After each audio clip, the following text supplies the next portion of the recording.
Alors Upshop aujourd'hui c'est encore en rodage, hein, le site est en ligne depuis le mois de novembre, donc on commence l'aventure.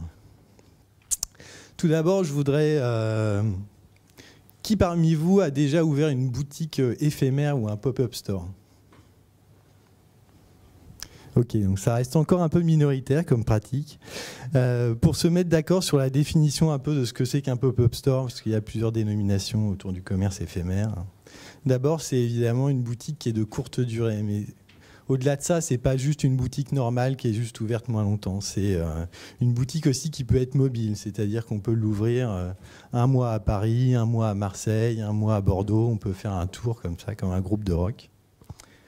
C'est aussi une boutique qui est axée sur l'événementiel, parce qu'un petit peu comme une exposition de photographie où on se dit, en fait, elle va durer du 10 au 20 mars, eh bien, il faut y être allé, il faut l'avoir vu. Donc il y a cette espèce d'urgence aussi qui est un petit peu un vecteur de réaction de la part du consommateur. Et évidemment aussi un vecteur qui permet de faire parler de l'événement, hein, puisque quand une boutique est ouverte depuis 3 ans et qu'elle sera encore ouverte pendant 3 ans, on ne va pas faire un communiqué de presse pour dire qu'elle ouvre demain matin. En revanche, dans le cadre d'une ouverture pendant une semaine, par exemple, ou même pendant 12 heures, comme on l'a vu à Londres récemment, ça peut être intéressant. L'autre aussi caractéristique, c'est que c'est souvent lié à l'idée de concept store. On ne va pas ouvrir une boutique éphémère comme ça. C'est lié à un lancement de produit ou peut-être un nouveau service, une nouvelle expérience de shopping, un nouveau concept qu'on a envie de faire tester aux consommateurs. Alors pour reprendre un petit peu la tendance numéro 3 qui a été évoquée par Emmanuel tout à l'heure dans les tendances de fond, le pop-up store c'est aussi le lieu privilégié de l'émotion, hein. Donc vous l'avez sans doute tous vécu cette expérience. Vous allez acheter des baskets dans un magasin, c'est sympa d'aller acheter des baskets. Bon, vous vous retrouvez d'un seul coup au milieu d'une mère de famille qui vient acheter pour son enfant, de quelqu'un qui fait du marathon, d'un hipster. Vous êtes dans un endroit où il y a toutes les sortes de baskets qui existent et qui sont un petit peu sorties de leur contexte. Le vendeur ne sait pas vraiment ce qui s'y passe. Et finalement, en termes d'émotion, vous êtes à peu près à la même valeur ajoutée que lorsque vous allez acheter un baril de lessive. À l'opposé du spectre, vous avez des gens comme Bucket Fit qui font créer des baskets par des artistes à travers le monde. Et donc, dans chacun de leurs pop-up stores, vous avez en dessous de chaque basket l'histoire de l'artiste et comment est-ce qu'on en est arrivé là. Donc, le pop-up store, c'est un peu ça aussi. Donc, les 5 points forts de cette façon de faire du commerce, c'est déjà la flexibilité géographique, bien sûr, puisqu'on peut se balader un petit peu partout, y compris d'ailleurs d'un pays à l'autre. C'est la proximité avec le client, puisque ce n'est plus le client qui va au commerce, mais bien le commerce qui va au client.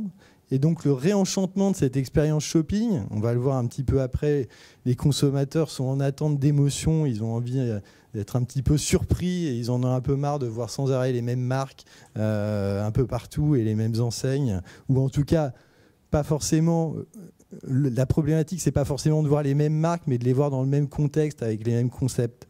Bon, c'est aussi un super levier de communication, évidemment le côté exceptionnel un petit peu avec une fenêtre de temps réduite pour s'y rendre rend la chose événementielle par essence et donc par définition générateur de trafic. Bon, le commerce éphémère, c'est pas vraiment un épiphénomène hein, dans l'absolu. C'est d'après une étude de l'année dernière de Specialty Retail, un business de 80 milliards de dollars dans le monde en croissance de 16% par an depuis 2009. Et quand on sait que d'après la FEVAD, 90% de ce qui est dépensé en France dans la vente de détail se passe encore en boutique physique, on se dit qu'il y a sûrement quelque chose à faire. Et c'est pour ça qu'on travaille entre autres avec Philippe Lehartel de Vente Privée aussi, parce que le pop-up store finalement il n'y a pas d'habitude de consommation et il est intimement lié aux outils digitaux qui vont être le relais favori de tout ce qui est événementiel, de tout ce qui est contenu de marque, de tout ce qui est communautaire, finalement, avec l'effet un petit peu My Little Paris. J'apprends qu'il y a un pop-up store qui s'ouvre quelque part parce que je suis un peu dans la confidence, je fais partie des rares personnes qui savent que ça va se passer là, et j'ai une histoire à raconter avec le produit. Finalement, c'est pas juste l'achat du produit, c'est comment j'y suis arrivé, et c'est ça qui fait qu'en tant que consommateur, j'exprime un peu qui je suis, ma spécificité, mes valeurs. Donc l'idée avec l'application Le Pass, c'est tout simplement de dire, dans une zone de chalandise, on détermine une cible spécifique et on l'avertit qu'il y a un pop-up store qui vient de s'ouvrir et qui correspond à ces centres d'intérêt. Donc on s'affranchit vraiment des définitions habituelles de l'espace et du temps. On sort de la notion d'emplacement numéro 1. On peut très bien ouvrir dans un bateau ou dans un moulin à la limite, puisque mon audience, elle va venir des réseaux sociaux, d'Internet et du mobile. Alors tout ça c'est bien gentil, mais vous allez me dire c'est peut-être une espèce de vision de marketeur qui n'est pas forcément en prise avec la réalité. Donc, comme on pense que nous c'est le consommateur final qui tranche en dernier recours, on a été interroger les consommateurs avec cette étude qu'on a fait avec Ipsos. Et on s'est aperçu qu'à 57%, ils ne sont pas satisfaits aujourd'hui de la possibilité d'essayer des produits nouveaux. À 45%, ils ne sont pas contents de la variété des marques qui sont disponibles en centre commercial. Donc là, il y a vraiment une appétence, quelque chose qu'il faut satisfaire, quelque chose à traiter. Et donc à 83%, ils aimeraient avoir un shopping, des surprises en dehors des grandes marques, des choses à découvrir. Ils préfèrent avoir des pop-up stores dans les centres commerciaux, par exemple, aussi à 83%, plutôt que des boutiques vides ou des rideaux baissés. Et à 77%, ils aimeraient que le shopping soit une expérience plus ludique, plus divertissante. À 71%, ils souhaitent voir des boutiques éphémères apparaître dans les centres commerciaux, et même à 74% dans leur quartier. Pour finir, à 79%, ils veulent aussi être tenus informés de l'ouverture de ces boutiques, puisque évidemment, il y a un enjeu d'information, il n'y a pas d'habitude de consommation qui se crée dans une boutique éphémère, donc il y a un enjeu d'information qui est très important. Alors, Hopshop, qu'est-ce que c'est dans ce contexte-là ? Hopshop, c'est une start-up qui veut contribuer à cet écosystème naissant, puisque le marché est en train de se structurer, il n'y a pas encore véritablement de règles établies dans le domaine, et il nous semble qu'il y a des choses importantes à mettre en place pour voir émerger ce phénomène qui a un gros potentiel à notre avis, et on a vraiment envie de mettre la main à la pâte pour permettre à ce phénomène d'émerger dans les meilleures conditions, au marché de se structurer et de faire que tous les acteurs y trouvent leur compte, que ce soit de grandes marques, que ce soit des jeunes créateurs, que ce soit des bailleurs particuliers ou des foncières.